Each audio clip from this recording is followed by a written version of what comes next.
Oh, and now we control the tree mob bosses. King Croaker looks so funny from the back. These heroes look so cool. Imagine if you could use them in different game modes. Hello everyone and welcome back to another AFK journey video. In this video, I wanted to make a combat crucible guide now that we have all of the 4 different maps unlocked. And they're going to be 2 stages in each of the maps. We're going to be clearing all of them. And if you guys haven't played combat crucible before, it is fun because you control units which you would normally never be able to control. Basically, the opponent controls the heroes and you control the enemies which you usually fight in AFK stages. And sometimes it's actually crazy what we have on like the final map today.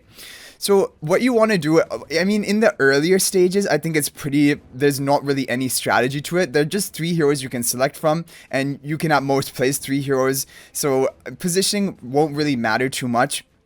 What happens is you place your units, and then as soon as you charge up enough energy on them, you are able to summon them because you're actually acting as a summoner of these basic units.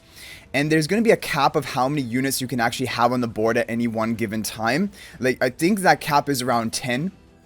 And your summoning speed is going to be based on the rarity of the unit. Like the purple units here, which are elite, they're going to take a little bit longer to charge up and summon, whereas the blue ones, which are rare, are going to be quicker to cast a summon. So that was really basic. There wasn't really any strategy involved in that because there was nothing to even select from. Okay guys, so now we have stage 2, and this will be more challenging. There are 4 different slots that we can put onto the field, and we have a choice of 6 different heroes. So I'm going to first begin by locking in the higher rarity heroes, and also the positioning is going to matter to an extent. What my plan is, I want to try to have my heroes mainly running towards the 2 Lucius and begin attacking the crystal and try to ignore the ODs and see whether that can work. Because otherwise we'll get caught up, keep trying to kill the ODs, and they're going to keep respawning themselves. So I'm going to try this strategy. And if it isn't working, then we can go for a more like flooding the board strategy. Because you're going to see here, the Grimoire Warrior, because he is the higher quality, the epic quality, he is going to take some time to actually be able to summon him. But when you do summon him, he's going to be pretty strong, as you can see here. And he's going to help your team get the advantage. So we have kind of ignored the OD. We're running right towards the crystal, and it does seem to be working here. Yeah, it does seem to be working. I also like this, the hero which is penetrating the back line. I think it's a Gruglin Wolf Rider, which is going right towards the crystal. So we're basically ignoring the OD from this position. And that's kind of, I think, what we wanted to do. So that was going to be a pretty easy clear. So I think they have changed Combat Crucible to an extent, because from my past time playing it, the last time this event came out, it was usually you just wanted to go for flooding the board strategy. But here there's actually more strategy and like positioning, which is going to want you to just go right for the common crystal. Like here we have all the Lycas. I just want to ignore them and go right for the crystal. So we're definitely going to go with these quality heroes, and now we have mythic quality as well. Now in terms of these, I don't think I want a tank. I think I want more damage, so we're going to go for the tornado here. And that is it. 3 heroes locked in. And now we're going to immediately summon the elite quality. They're going to run right at the crystal. Okay, Lycas are dealing a lot of damage, but we get to resummon in time. And hopefully we're going to be fine. No, Lycas are actually dealing a lot of damage. But now our tornado... Okay, maybe we do need a tank. Based on this, it does seem like we need a tank. Because if we had the Ice Soul to tank out for us, then the Lycas maybe wouldn't be able to burst our other heroes. But it does seem like we might still be able to get the win here, even despite that not being great, right? Yeah, I think we are going to win even with this lineup. Yeah, and actually, it is impossible for us to attack the Lycas because there's a rock blocking the way. And I think the heroes that we had to choose from were all melee heroes. So we got that one complete. Let's move on to stage 2 and see what we have here. We can, we could actually go for a tank who is of the rare quality and just go for our damage dealers who are of the higher quality. That's a pretty good strategy as well. Just have the tank out the opponents. That looks good to me. Yeah, as long as he's taking the beating, that's good enough. We do not need like the higher quality tank. This is doing really well. Wow. Okay, I think this is the way to go. Go for the tank of the lower quality. Go for the damage dealer of the higher quality, maybe, is a strategy, because then you can flood the board with your tanks, and then your damage dealers will just be able to freely attack what needs to be attacked. I mean, it's going pretty well so far. But we are running out of time. I think we are going to have the damage to hopefully break through this crystal. But it seems a little bit close. No, we got it. Nice. Okay, yeah, this tank did a really good job. The Gruglin Basher. Rare quality tank. That's awesome. Okay, let's move on to the forest. So first stage of the forest is going to be like we have here. I'm thinking I want to have my tank on this side where a lot of the opponents are. We can go for the warrior on this side. And then we can have a marksman in the back as well. I think that's fine. Let's try this.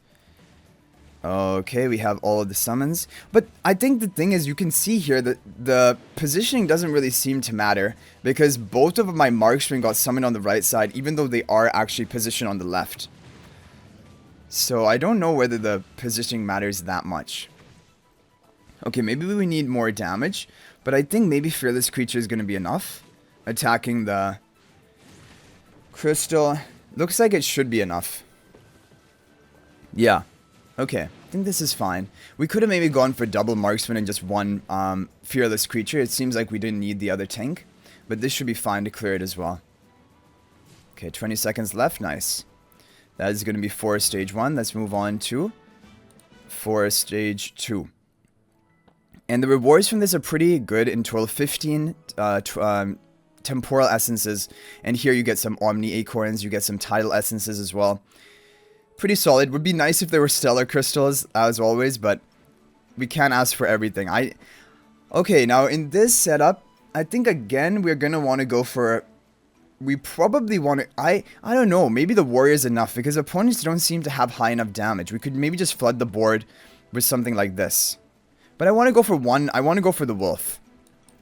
I'm gonna flood the board like this, and have the wolf dealing the damage. Hopefully that's gonna be enough. Okay, so the wolf needs to charge up before he's able to summon himself. Are we going to summon? We got the summon of the wolf. Okay, looking good. Now hopefully the wolf can burst through. He's bursting through Citrana. Nice. Moving on to the Kruger. Now running to the crystal. Perfect. Like, that seemed really easy, right? I think we got this really easily. The wolf was really a major damage deal, but also this Gruglin Wolf Rider is doing work onto the crystal in the back. Easy clear. Okay, awesome. So we only have to do one more map now, which is the Snowfields. Let's take a look at what we have here. Oh, and now we control the Dream of bosses. King Croaker looks so funny from the back. These heroes look so cool. Imagine if you could use them in different game modes. Okay, now what do we want to do here? I'm thinking Snow Stomper because that's going to prevent the Smokey from casting ultimate, right? This is so funny. I had no idea we were going to be able to control this. This is awesome. Okay, Snow Stomper is about to cast or summon himself. This is crazy. Okay, Snow Stomper, wreck them. Yeah, silence the Smokey. Boom. And, okay, hurling those snowballs at the heroes in the back. This is not really working, right? Do we need King Croaker? Oh, no, we got another Snow Stomper. There we go. Yeah, I just wanted to deny the Smokey. Yeah, here we go. That's what I'm talking about. And now the other Snow Stomper's in the perfect position to knock out the other enemies. 34 seconds left. Are we going to get it in time, though? Because we don't really have good damage other than our melee, like Dragon Breath attack. Like our long range damage with the snowballs. It doesn't seem quite enough to break down the crystal, but I think we're going to get it, right? That was a little bit close. That was a little bit close. I wonder whether it could be done with the King Croaker as well. This is crazy that you can actually control that thing. Okay, I want to be able to control them again. What are these heroes? Other mythic heroes. Oh, these are the bosses of Labyrinth. That's crazy. You can only control one again. I have a feeling this warrior barbarian guy is actually going to be better. If I position him on the right side, will it really change much? Because it seems like the summoning... It should summon in this column, I would think. And then we have 3 enemies all grouped up here.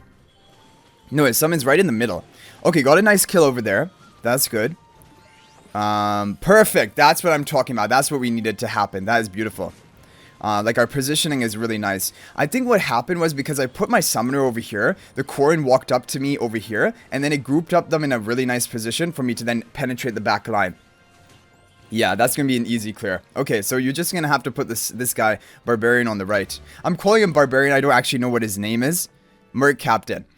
Anyway, guys, that is going to be it for this clear of Combat Crucible. Hopefully it was helpful for you guys and you were able to also get the clear and get all of the rewards. This is a fun event. I really like this one.